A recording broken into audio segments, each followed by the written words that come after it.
সবাই তাদের ফ্যামিলি নিয়ে আমারই বাড়িতে এই গার্ডেনের মধ্যে এখানে রান্নাবান্না হবে এবং ছাদের উপর খাওয়া দাওয়া হবে আগামী রবিবার 1 ডিসেম্বর। এই ডগাটা কেটে দিয়েছি এইখান থেকে যেখানে একটা বেরিয়েছে, তারপর দেখুন কেটে দিয়েছি। এটা বাড়তে শুরু করলে ওটা স্ট্রেংথ পাতাগুলো সঙ্গে সঙ্গে বড় হতে শুরু করে দেবে, ঠিক আছে। হ্যালো, গুড মর্নিং গাইস, তোমরা সবাই কেমন আছো? Welcome to another blog of কথা কি স্টোরি। তো আজকে হচ্ছে ফ্রাইডে, আর আমরা এখন পুরো ঘর সুন্দর করে সাজাবো। কেন কি সানডে একটা ছোট করে পার্টি আছে, মিন্স বাবার ফ্রেন্ডসদের পার্টি, ওই গেট টুগেদার মতো। তো ওটার জন্য খুব এক্সাইটেড। তো ওই জন্য আজকে পুরো ঘরটা ভালো করে সুন্দর করে সাজাতে হবে। তো তোমরা দেখতে থাকো ব্লগে।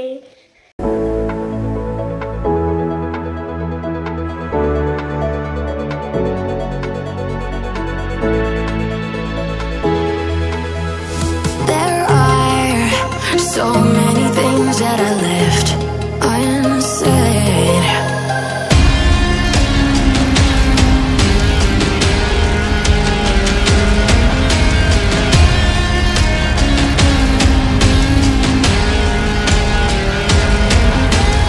I can almost feel you walking in the... আমি এই আমার বাড়ির মধ্যেই এই ছোটোখাটো আর কি একটুখানি কিচেন বাগান আর কি, এই শাক সবজির এটা করি নিজেরাই, উইদাউট সার ছাড়া, গোবর টোবর সার দিয়ে করি, যাতে চারিদিকে সব ইউরিয়া ফিউরিয়া দিয়ে করে। তো আমার এই ছোট্ট একটু জমি আছে, এর মধ্যে সবসময় একটু এই চাষবাস নিয়েই থাকি, ভালো লাগে। হ্যাঁ, তো যাই হোক, এই পুজোর আগে যেটা করেছিলাম, পুজোর আগে এই কপিগুলো বসিয়েছিলাম। এই যে কপিগুলো আপনারা দেখতে পাচ্ছেন, প্রচণ্ড বৃষ্টি হয়েছিল পুজোর আগে 3-4 দিন ধরে টানা।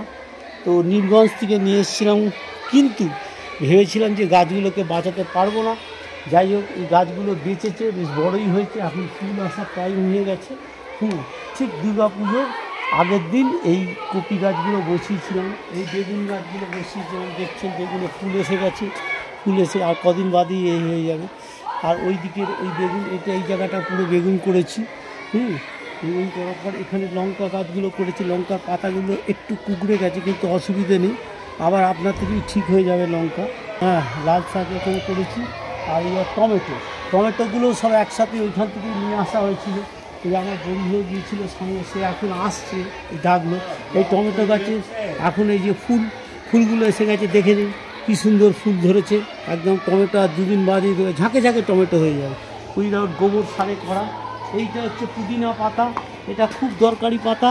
এই পাতাটা জন্য বেশি যত্ন করতে হয় না, কিন্তু এই পাতা একটা সকালবেলা করে খেলেই আপনার পেটের একদম রোগ সব ঠিক হয়ে যাবে। হ্যাঁ, আর এখানে পালং শাকগুলো দেখছেন, একটা পালং শাক উঠে গেছে, খাওয়া হয়ে গেছে, আবার এই পালং শাকও এখানে হয়ে গেছে। হয়ে যাওয়ার পর এইদিকে আমি কতগুলো পিটুনিয়া লাগিয়েছি। এইগুলো পিটুনিয়াগুলো দেখছেন, এই যে ছোটো ছোটো এইগুলো বেশি দিনের বয়স না, এটা হচ্ছে 5-6 দিন হলো লাগিয়েছি। এই 15-20 দিনের মধ্যেই ফুল দেবে। এই হাঁড়িগুলো পুরো ভর্তি হয়ে দেখবেন, একদম ফুল দিয়ে দেবে, খুব সুন্দর একদম হয়ে যাবে। আর এই দিকে লাউ গাছের জন্য মাচা হয়ে গেছে, পুঁই শাকটা উঠে গেছে, কয়েকটা খালি হবে পুঁই মিটুলি।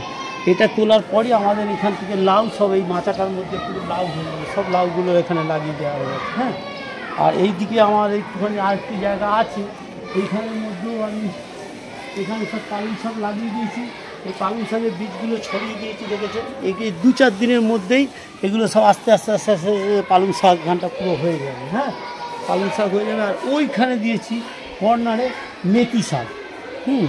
ওটা হচ্ছে মেথি শাক, খুব সুস্বাদু, খেতে ভালো লাগে। ওইখানে মেথি শাক ছড়িয়ে দিয়েছি, ঠিক আছে। যে আমাদের যে রাইফেল ফ্যাক্টরির যে 24 ব্যাচের আছে, সবাই তাদের ফ্যামিলি নিয়ে আমারই বাড়িতে এই গার্ডেনের মধ্যে এখানে রান্নাবান্না হবে এবং ছাদের উপর খাওয়া দাওয়া হবে আগামী রবিবার 1 ডিসেম্বর।